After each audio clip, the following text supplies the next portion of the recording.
एक बार एक छोटी सी बच्ची हाथ में मिट्टी की गुल्लक लेकर के भागती हुई एक दवाइयों की दुकान पर गई। वो काफी देर तक वहां पर खड़ी रही, लेकिन दुकानदार का ध्यान उसकी तरफ नहीं गया, क्योंकि और भी बहुत सारे लोग खड़े हुए थे। उसने दुकानदार को कई बार बुलाया, लेकिन वहां पर भीड़ इतनी थी कि दुकानदार का ध्यान उसकी तरफ गया ही नहीं। और फिर उस बच्ची को थोड़ा सा गुस्सा आया, तो उसने अपनी मिट्टी की गुल्लक लेकर के वहीं काउंटर पर जोर से रख दी, जिसके बाद में जो दुकानदार था और जितने भी लोग खड़े थे वो सब उस बच्ची की तरफ देखने लग गए। और फिर उस दुकानदार ने उस बच्ची से पूछा, बेटे आपको क्या चाहिए? तो वो बड़े ही भोलेपन से बोली कि मुझे एक चमत्कार चाहिए। ये सुनकर के दुकानदार को कुछ समझ नहीं आया, ना ही वहां पर जो लोग थे उनको कुछ समझ में आया, और सब उसकी तरफ देखने लग गए। फिर दुकानदार ने बोला, बेटे चमत्कार तो यहां पर नहीं मिलता है। तो बच्ची को लगा कि वो उससे झूठ बोल रहा है, तो बच्ची ने कहा कि मेरी गुल्लक में बहुत पैसे हैं, आप बताओ आपको कितने पैसे चाहिए, लेकिन मैं आज यहां से चमत्कार लेकर के ही जाऊंगी। तो वहीं काउंटर पे एक और आदमी खड़ा था, उसने उस बच्ची से पूछा कि बेटे क्यों चाहिए तुमको चमत्कार? तब उस बच्ची ने अपनी कहानी बताई कि अभी कुछ दिन पहले मेरे भाई के सर में बहुत तेज दर्द हुआ, तो मेरे पापा मम्मी उसको हॉस्पिटल ले गए। उसके बाद कई दिन तक मेरा भाई घर नहीं आया। तो मैंने कई बार अपने पापा से पूछा, लेकिन उन्होंने मुझे कुछ नहीं बताया। उन्होंने बार बार यही कहा कि वो आ जाएगा, वो कल आ जाएगा, वो कल आ जाएगा, लेकिन वो आ ही नहीं रहा था।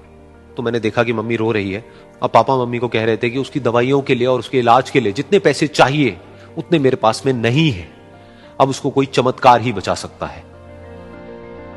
तब मुझे लगा कि अगर मेरे पापा के पास में इतने पैसे नहीं भी हैं तो क्या हुआ, मेरे पास में तो है। तो मैंने जितने भी पैसे जोड़ रखे हैं वो सारे लेकर के मैं इस दवाई की दुकान पर आई। फिर उस आदमी ने उस बच्ची से पूछा, कितने पैसे हैं तुम्हारे पास में? ये सुनते ही उस बच्ची ने अपनी गुल्लक उठाई, जमीन पर फेंकी और तोड़ दी, और पैसे गिनने लग गई। बाकी सब लोग खड़े होकर के उसको देख रहे थे। थोड़ी देर बाद उसने सारे पैसे अपने हाथ में इकट्ठे किए और बोली, मेरे पास में पूरे 19 रुपए हैं। वो जो आदमी वहां पर खड़ा था वो थोड़ा सा मुस्कुराया और बोला कि अरे तुम्हारे पास में तो पूरे पैसे हैं, इतने का ही तो आता है चमत्कार। ये सुनकर के वो बच्ची बहुत खुश हो गई और बोली कि चलो मैं आपको अपने पापा से मिलवाती हूं। बाद में पता लगा कि वो आदमी कोई आम आदमी नहीं था, बल्कि एक बहुत बड़ा न्यूरोसर्जन था, और उसने सिर्फ 19 रुपए में उसके भाई की सर्जरी करी, और कुछ ही दिन बाद वो ठीक होकर के घर वापस आ गया। फिर कुछ दिन बाद वो बच्ची, उसका भाई, उसके पापा, उसकी मम्मी, चारों एक साथ बैठे हुए थे और बात कर रहे थे। तो उसकी मम्मी ने उसके पापा से पूछा कि अब तो बता दो ये चमत्कार आपने किया कैसे? तो उन्होंने अपनी बेटी की तरफ देखा और बोले, ये चमत्कार मैंने नहीं, इसने किया है।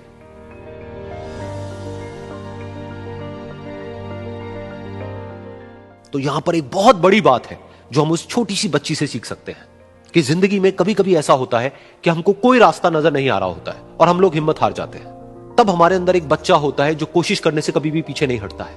वो हार मानने को तैयार नहीं होता है, क्योंकि उसको ना शब्द समझ नहीं आता है। वो बच्चा जिसके लिए कुछ भी नामुमकिन नहीं है, क्योंकि वो हर हाल में कोशिश करता ही रहता है।